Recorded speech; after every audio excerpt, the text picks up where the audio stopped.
Sir জি, আর ব্যাংকের বইটা check করে দাও তো। কেন চেক করবি? তোর ব্যাংকের বই তোর বহুত ছবি খুঁজে পেছ না নাকি? কেন চেক করবি? ও সেরকম কিছু নয়, আর ব্যাংকের বইয়ে টাকা কম কম লাগছে। হ্যাঁ, আমি তো তোর টাকায় চানাচুর কিনা খাইলেছি। আরে দাদু, দেওয়ালে লিখছিস কেন ভাই? হ্যাঁ, সালা ব্যাংকে 13 টাকা না 14 বার চেক করতে আছে। ঝালা খানে নিগা কুটা কুটা খাই চলে আসছে। লে বাবু, আমি যে 1000 টাকাটা জমা করেছি ওটা ফেরত দে। কেন কি হয়েছে দাদু? ও আমি আমার টাকা তোর বাইরে যে সিকিউরিটি গার্ড আছে ওকে জমা করব।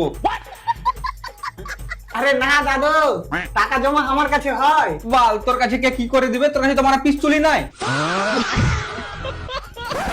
আরে দাদু, সিকিউরিটি গার্ডকে পিস্তল তোমার টাকা রাখার লেগে দেয়নি, তো পাখি মারার লেগে দিয়েছে। अगर हम करे तो करे क्या, बोले तो बोले क्या।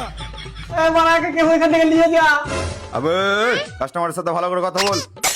হ্যাঁ, দেখো দাদু, যদি ব্যাংক থেকে তোমার টাকা চুরি হয় তো ব্যাংক থেকে তোমাকে টাকা ফেরত দেওয়া হবে। কেন তোর কথা হয় নাকি ব্যাংকের দেওয়ালের সাথে?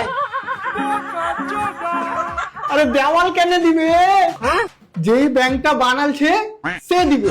বাল, ব্যাংক কুদ্দুস মিস্ত্রি বানালছে আর আমি ওকে ভালো করে চিনি। ওর কাছে বড় বিড়ি খাওয়ার টাকা থাকে না আর আমাকে টাকা দিবে।